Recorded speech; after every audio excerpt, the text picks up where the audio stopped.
Right, okay. Well, I'm going to be talking more about, I guess, a more conceptual notion of democracy itself. What is democracy? What are the main types of democracy?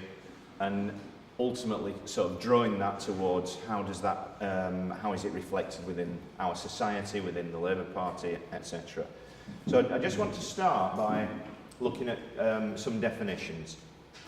And generally speaking, the two different types of democracy that we've seen in democratic societies are direct democracy and representative democracy.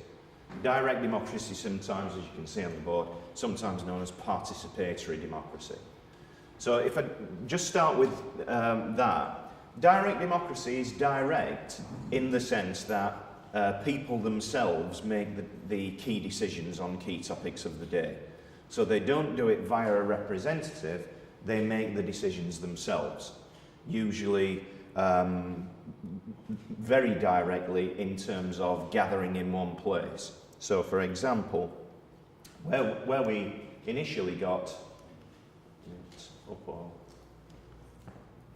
probably in this. Oh, is it? Yeah. Yeah, try turning it on. This is a representation of ancient Greece, where the democracy that Greece invented, in that sense, was a direct democracy. And you can see there that essentially all of the decisions are taken by citizens, in this sense, citizens being, or having certain key features. Can you see? What? They're all men, yeah. They were all men. They were all men of property. They were all men of wealth.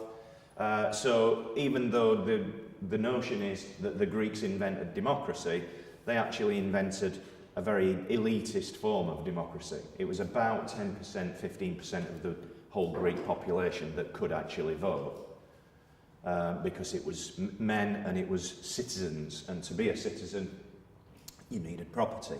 The bulk of Greek society was slaves. Slaves didn't get the vote. There was a sort of class in between the two that were known as metics, that were like skilled slaves. They didn't get the vote either. In fact, they were usually brought in from other countries. But obviously the word itself comes from the two Greek words demos and kratis. Kratis meaning power and demos meaning the people. So in Greek society, small as it was direct democracy. People made the decisions themselves. We do have examples of it in the modern world as well. Does anybody know where? No, that's a representative system. No, I mean in Soviet. Oh, I see what you mean. Yeah.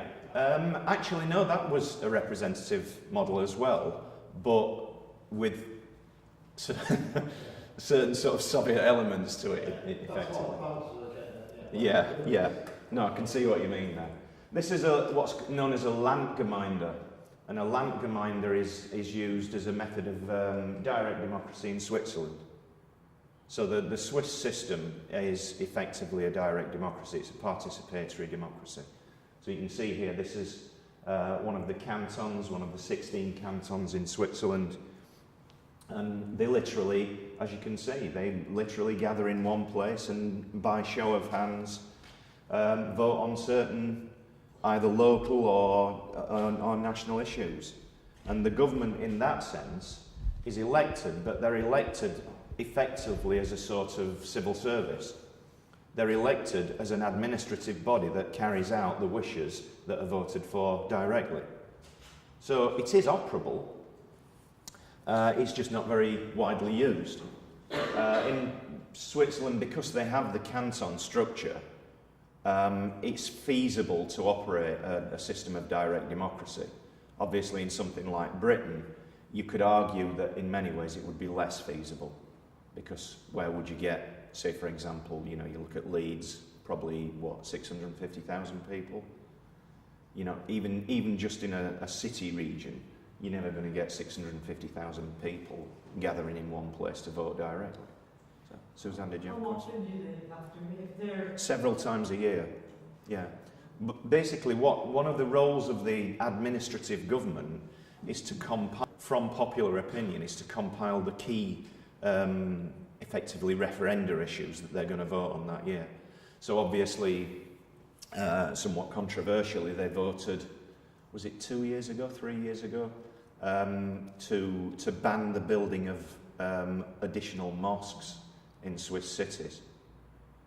But again, that's direct democracy. That's what they We do. don't do that. We don't physically all get together to do the referendums, though. Is that not electronic or? Some of it is electronic, yeah, and obviously there's an element of, like we were saying about the composite motions before, there's an element of who actually puts the questions together.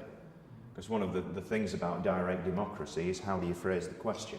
You know, when you're looking at things like referenda, this is why they had to put the EU referendum in that rather cumbersome form that it had. Do you want to leave the EU or do you want to remain in the EU?